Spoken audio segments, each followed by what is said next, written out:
Good morning, students! Here I am again, your teacher and Health 4. We are all aware that the Philippines is always hit by typhoons. Safety guidelines are essential to stay safe.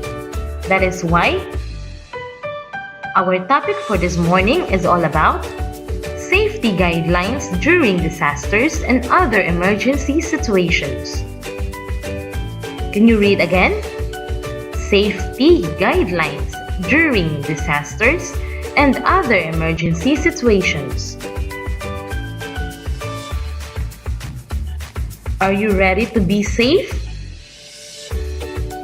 Without further ado, let's start right now.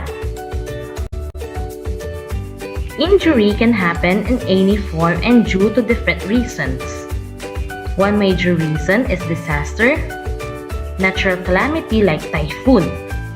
It is everyone's role to know about disasters preparedness and to practice it properly. So this time, we will have the typhoon guidelines.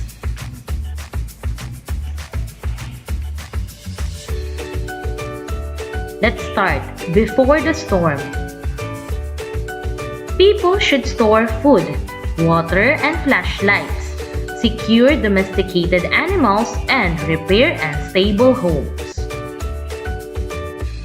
In terms of during the storm or typhoon, people must stay inside their homes unless explicitly told to evacuate. Alternative sources of heat and light should be safe and contained. And after the storm passes, expect for severe floods. Flood water can cause molds to grow in homes. The deadly fungus can cause itchiness, sneezing, asthma attacks, and serious lung damage. Molds can also attack food and lead to foodborne illnesses. If homes have been destroyed or damaged, ensure that the structures are safe before entering. Floodwaters may also contain sharp objects such as glass or metal fragments. Infectious diseases from floodwater or other sources are a concern in disaster areas. So, residents should take hygiene precautions whenever possible. This time, we will discuss about storm surge. A storm surge is an abnormal rise of water on the seashore caused by a low-pressure weather system. It will normally build up over a time frame of a few hours as a cyclone or similar weather system approaches. Normally, wind waves on top of the surge will contribute to its effect.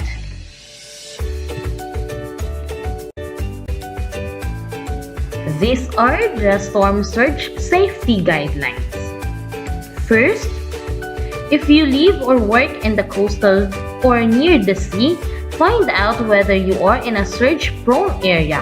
If you or decide where you will go in the event of a storm surge, you can go to a higher ground for you to be safe. Second, in the event of a storm surge, be ready to evacuate. Bring essential medicines, food, vital documents, and other important things needed. Number 3, when a cyclone threat develops, keep listening to official warnings issued by the Philippine Atmospheric, Geophysical, and Astronomical Services Administration or PAG-ASA. They will advise if high tides and coastal flooding are expected. For more details and information, just watch the video after this. Storm surge is sea level rise on top of the normal tide level. The rise in sea level is created by low pressure systems, including tropical cyclones, as they near the coast. If storm surge arrives during low tide, coastal impacts may be minor. If, however, storm surge arrives during a high tide, the impacts can be much more severe. The large waves accompanying low pressure systems can make coastal and structural damage much worse. Storm surge, combined with large waves, can reach areas far away from the coast. Strong low pressure systems, especially tropical cyclones, create storm surges by physically pushing the water onshore. The stronger the winds, the higher the storm surge.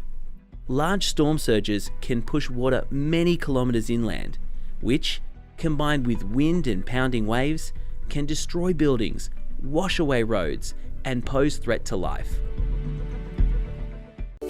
This time we will discuss the fire safety and guidelines. The best way to practice fire safety is to make sure a fire does not break out in the first place. That means you should always be aware of potential hazards in your home.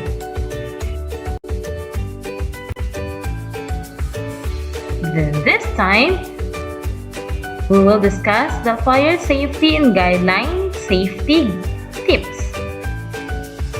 First, replace or ask a professional to repair any appliances that spark, smell unusual, or overheat. Number 2, avoid out-of-post connections or outlets overloaded with plugs. And number 3, do not run electrical wires under rugs. Number 4, make sure lamps and the night lights are not touching bedspreads, drapes, or other fabrics. Number 5, use caution when using electric blankets. Number 6, do not use kitchen appliances by yourself. And ask an adult to supervise you when doing any art or science project that involves electrical devices. Number 7, ask an adult to make sure that any outlet that is not in use is covered with a plastic safety cover, especially if you have toddlers or young children in your home. This time, let's talk about fire safety and guidelines in the event of a fire. Number 1, remain calm, act quickly, not rashly. Your objective is to survive. If you can exit safely, do so. If not, you must work quickly to defend yourself against smoke and flame. Number 2, never open a door without first checking for heat or smoke. Close doors behind you. Number 3, if smoke is encountered during your exit, do not walk upright, just crawl. The air is cooler and less toxic near the floor. Number 4, never use an elevator. And number 5, if smoke is present in a stairway, avoid it. Choose another route. Number 6, if you are in the room where the fire started, leave quickly, close the door, and call public safety. And number 7, upon exiting, move at least 70 yards from the building. Be factual and go back to number 1, remain calm. For more information and ideas, just watch the video after this. If your house catches on fire, what should you do? You and your family should have an escape plan that you practice together a couple times each year.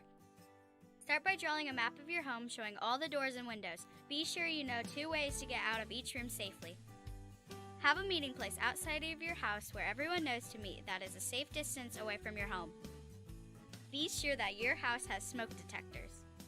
Smoke alarms should be in every bedroom, outside your bedrooms, and on every floor of your house, including your basement. Have your parents push the test button on each smoke alarm once a month to be sure they're still working, and always check the batteries. If you hear the smoke alarms go off in your home, get out as fast as you can. If there's smoke, get low and crawl to the nearest way out. Close doors behind you as you go through them. Don't worry about taking things with you. It's important that you get out quickly and safely. Get to your meeting place outside and call 911. If you don't have a cell phone, you can use a neighbor's phone. Never go back inside of a burning house. Tell a firefighter if there's a person or pet left inside. If you have any questions, just ask an adult. It's best to always be prepared and safe.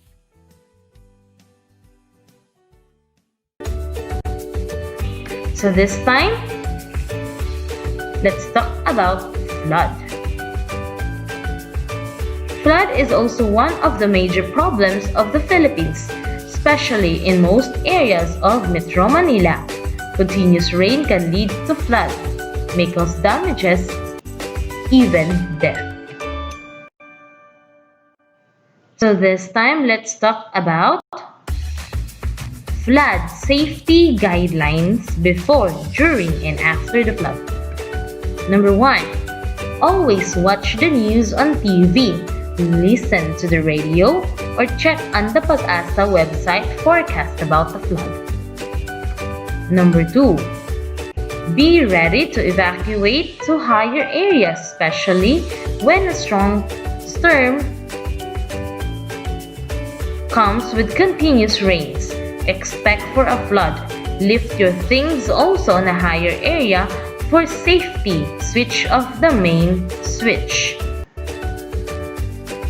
Number 3. Prepare sufficient food, clean water, medicine, first aid kit, and flashlight, and more. Let's continue. Number 4. After the flood, be careful in entering the house. Bring a flashlight. Do not turn on main switch. Ask an adult to check first if there are damages of electrical wires. If so, then call on electrician for help. Number 5. Make sure not to eat leftovers and not to drink water at home, especially the ones touched by flood water. Number 6. Avoid contact with flood water, especially when you have open wounds. And number 7. Avoid going to disaster areas to give way to rescue and emergency operations. For more information and ideas, just watch the video after this. Let's learn about floods. A flood can happen when it rains. A river might be too small for all the water and a flood comes up.